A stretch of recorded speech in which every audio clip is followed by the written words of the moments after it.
मुदस्सिर साहिब बताइएगा कि ये जो इस वक्त ओवरऑल सिचुएशन है ये ठीक हो रही थी, बिल्कुल ऑलमोस्ट ठीक हो गई थी, सीज फायर भी हो गया था, अब नाय होर्मुज़ भी खोल दिया गया था, स्पॉइलर आया नेतन्याहू की तरफ से आया।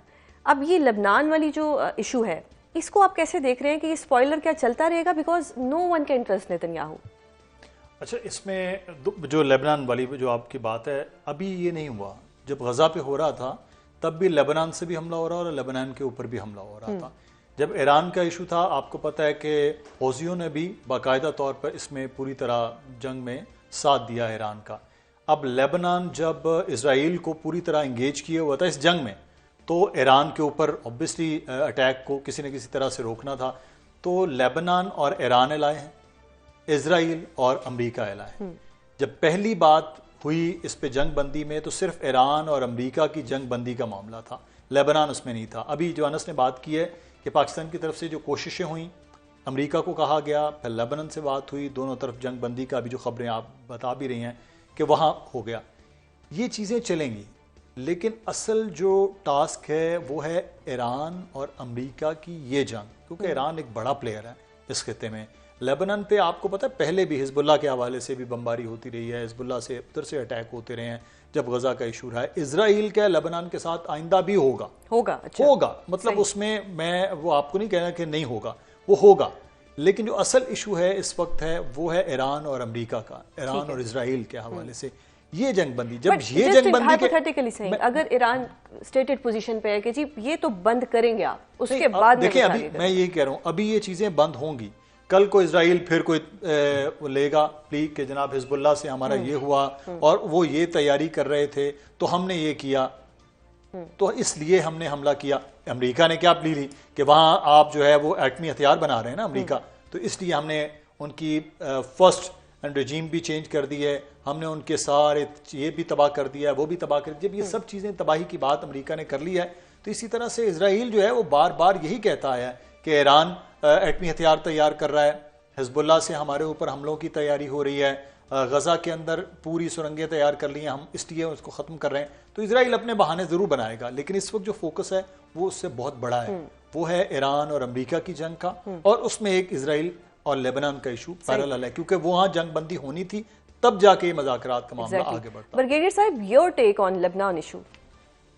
देखिए, बात यह है कि इजराइल बेसिकली ये नहीं चाहता कि ईरान में जंग बंदी हो, ईरान और अमेरिका की। That's be very clear. वजह यह है कि वो चाहता है, ये स्पॉइलर के तौर पे इसलिए वहां गया, लेबनान में गया है कि वहां जाके उसने फिर मारधाड़ शुरू कर दी है ताकि ईरान भी को भी नाराजगी हो और फिर ये डिरेल हो। दो वजूहत हैं। एक तो इसराइल को ये फिक्र है कि अगर यहाँ जंगबंदी हो जाती है अमेरिका की और इसराइल की और अमेरिका की यहाँ ईरान की, तो साथ ही इसका जो है ना टेन्योर जो है ना प्राइम मिनिस्टर का वो ख़त्म हो जाएगा, इसकी सियासत ख़त्म हो जाएगी। इसके खिलाफ दुनिया, पूरा मुल्क इसके खिलाफ खड़ा हुआ है और इसके बाद करप्शन चार्जेस भी हैं। तो ये जितनी लड़ाइयाँ करता रहेगा जब तक इसका ये अपनी जो वजारत उसको तूल देता रहेगा। एक तो बेसिकली ये वजह। सेकंड वजह ये कि इससे ईरान ये चाहता है कि अमेरिका और इजराइल मिलकर ईरान को और नुकसान करें, इतना करें कि उसकी बिल्कुल कैपेबिलिटी ना रहे आइंदा 20 साल तक कभी इजराइल की तरफ देखने, क्योंकि सिर्फ इजराइल ही, ईरान ही एक इरिटेंट है, स्ट्रांग मुल्क है जो कि किसी वक्त भी जब भी इजराइल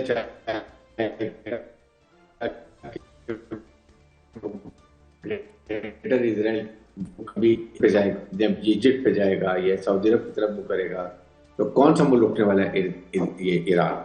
तो वो चाहता है कि इसको हमेशा के लिए खत्म कर दो और उसके बाद वो ग्रेटर इजराइल का ख्वाब अपने पूरा कर ले। ये उसके दो डिजाइन है। दैट इज व्हाई फील्ड के तंग के मिसाइल के कैपेबिलिटी 500 किलोमीटर से कम हो जाए, न्यूक्लियर खत्म हो जाए और वो बिल्कुल कमजोर होकर बैठ जाए और फिर इजराइल अपने निजाम पूरे करते रहे। ये उसके डिजाइन। और इसने तीसरी कोशिश ये की कि उसने अभी शुरू में, आप एंड में देखा 2 दिन पहले इसने मिसाइल मारे ईरान के ऊपर। ईरान ने रिटेलिएशन पे पेट्रोकेमिकल के ऊपर जो बड़ा इनका हब है पेट्रोलियम का, वहाँ सऊदी अरब में मार दिया। दे वांटेड के एक सेक्टरियन क्लैश हो जाए, नंबर 1। नंबर 2, ये ईरान और मिडल ईस्ट आपस में लड़ भिड़ पड़े, अपना सेल्फ डिस्ट्रक्शन करें। उससे भी ये इसको इनबिल्ट फायदा है कि वे ये कमजोर हो जाएंगे और किसको फायदा होगा? इजराइल को ग्रेटर खौफ हो जाएगा। तो ये पाकिस्तान के फील्ड मार्शल ने बहुत बड़ी कामयाबी, यकीन करें, ये मिडल ईस्ट वाले और ईरान और पाकिस्तानी कौम कभी वो शुक्र नहीं, वो उसका हक अदा नहीं कर सकती जो पाकिस्तान के लिए मिलिट्री डिप्लोमेसी में और डिप्लोमेसी में किया है। उन्होंने ईरान को भी समझाया कि please don't go for this, ये आपको प्रोवोक कर रहा है इजराइल। सऊदी अरब को समझाया, बहुत समझाया, वो समझ गए, वो भी उसी तरह रुक गए। और आज ये पाकिस्तान में मुज़ाकरात हो रहे हैं, otherwise thing would have been different. आज सऊदी फॉरेन मिनिस्टर ने ईरान के फॉरेन मिनिस्टर से बात की है, यहाँ तक हालात को ठीक किया। दिन रात फील्ड मार्शल ने लगाया है इनको लाइन बनाने के लिए और पाकिस्तान को ये दुनिया को एक बहुत बड़े इकोनॉमिक और एनर्जी क्राइसिस से बचाने के लिए और एक तबाही से बचाने के लिए। मैं पॉजिटिव होना चाहिए। मैं मुदस्सिर बात कर रहा हूँ। एक चीज मैं आज देख भी रहा था, सेकेंड वर्ल्ड वॉर के बाद इतनी बड़ी कोई सालसी या तस्फिया या इस तरह की चीज जो टेबल पे आके बैठने वाला, वो हिस्ट्री में मुझे नहीं नजर आया। सूडान की कुछ चीजें थी, ईस्ट तैमूर, ये वो, लेकिन वो इतनी बड़े लेवल पे नहीं थी जो मैसिव लेवल पे जिसपे पूरी दुनिया हिट हो रही हो। तो ये क्रेडिट भी पाकिस्तान की झोली में आके गिरा। इफ आई एम रॉन्ग आप मुझे जरूर करेक्ट कीजिएगा। आफ्टर सेकंड वर्ल्ड वॉर मुझे नहीं याद है। मैं आपसे बिल्कुल मुत्तफिक हूँ। ये इतनी बड़ी पाकिस्तान की सफारती और मिलिट्री कामयाबी है और this shows lot of trust जो पाकिस्तान ने ये मार के हक के बाद एस्टैब्लिश किया। अमेरिकन ट्रम्प को की अट्रैक्शन ली, उनका कॉन्फिडेंस डेवलप किया, ईरान के साथ खड़े हुए जब उनके खमनाई साहब को शहीद किया। अनस मलिक, बताइएगा, आपने भी बड़ा क्लोजली इस सारी सिचुएशन को देखा है, क्या फॉर्मेट नजर आ रहा है कि पहले मुज़ाकरात किन से होंगे, पहले पाकिस्तान किन से बात करेगा और उसके बाद अगला मरहला क्या होगा? बहुत बहुत शुक्रिया Suzanne for having me on the show. देखें, मुज़ाकरात का जो फॉर्मेट है वो फ्री फ्लोइंग रखा गया है। वो इसलिए कि पाकिस्तान एक फैसिलिटेटर है, एक होस्ट है। पाकिस्तान एक मीडिएटर नहीं है कि अपने फॉर्मेट को इम्पोज करे। तो जब कल सुबह तक जब ये इन वफूद की आमद हो जाएगी, दोनों वफूद की आमद हो जाएगी, तो अब मुज़ाकरात कब होंगे, कैसे होंगे, किस फॉर्मेट में होंगे, आमने सामने बैठ के होंगे कि पाकिस्तान के ज़रिए होंगे, ये बात उन दोनों फरीक़ों ने ही डिसाइड करनी है।